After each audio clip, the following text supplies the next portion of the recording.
tikrai verti dėmesio, nes šiais laikais visos skaitmeninės technologijos ir turbūt ir tie virtualybės akiniai tikrai skinasi kelią ir jie tikrai labai turbūt geras dalykas mokymuose, bet galbūt net ir ne vien mokymuose, net ir kaip prevencinė priemonė mokant su tais akiniais, sakykime, vaikus arba civilinius žmonės prevenciškai.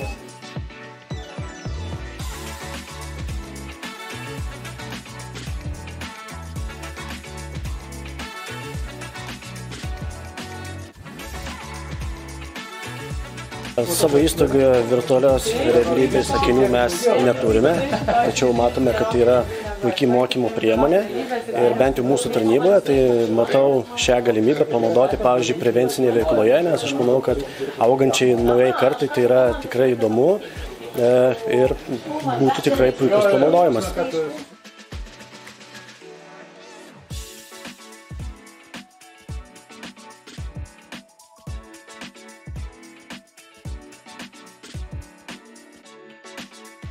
Tas panaudojimas, kas liečia ugniagesių praktiką, tai tikrai yra įdomu, aš manau, tai yra perspektyvu ir tik pradedančiam ugniagesių gelbėtojui ir pradedančiam kursantui, aš manau, kad tas pirmas pačiupinėjimas turėtų būti būtent virtualios realybės akinių, o paskui jisai tikrai galėtų susidurti su mokytis toliau praktikoje su jau mūsų tom priemonėm, kurias naudojame savo kasdienį ugniagesių veikloje.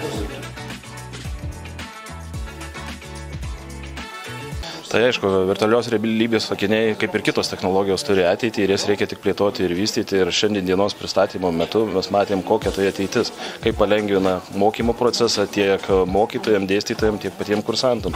Ir aišku, tai matom ateitį galbūt ir panaudoti praktikoje tiek ir gaisrų tyrime, ar galbūt ir gesinime.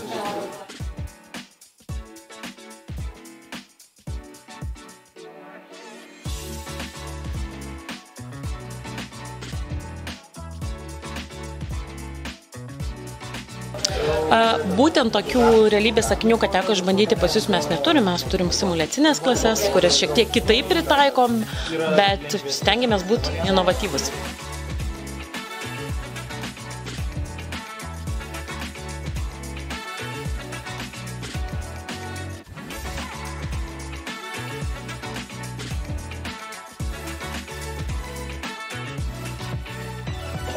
Tai labai gerą įspūdį, tikrai esam jūsų mokyklai ir visai jūsų komandai labai dėkingi už bendradarbiavimą ir už tą galimybę išnaudoti ne tik virtualius akinius, bet ir praktinėse realiuose situacijose tiek bases, tiek gauti tam tikrų žinių.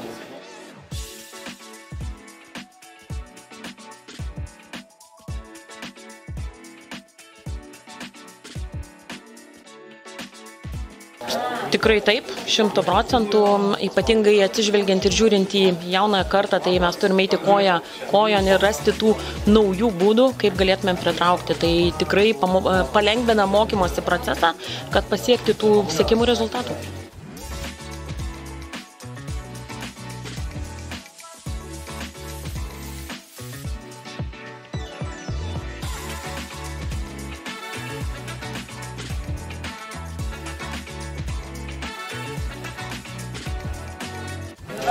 Be abejo, turiu ateitį. Mes ką tik su jūsų kolegom diskutavom, kad šiandieną mes naudojame mokymo procese, bet tikim, kad ateityje mes galėsim realioj situacijoje atpažinti tam tikrą pavojų, tam tikras medžiagas ar dar kažką, juos panaudoti. Nuostabus įspūdis, iš tikrųjų labai maloni patirtis, su kuria tikrai galima eiti į priekį, tobulėti, mokyti saugiai, mokyti pojūčių, potyrių saugioje aplinkoje.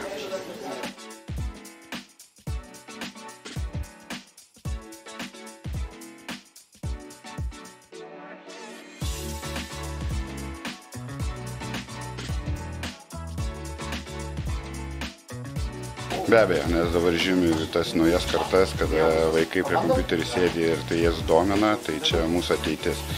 Technologijos tobulėja, ką dabar turim, gal atrodo ne viskas tobula, bet ateitis bus ištobulinta ir turėsime realų vaizdą realioje aplinkoje, tai tik tais už tai.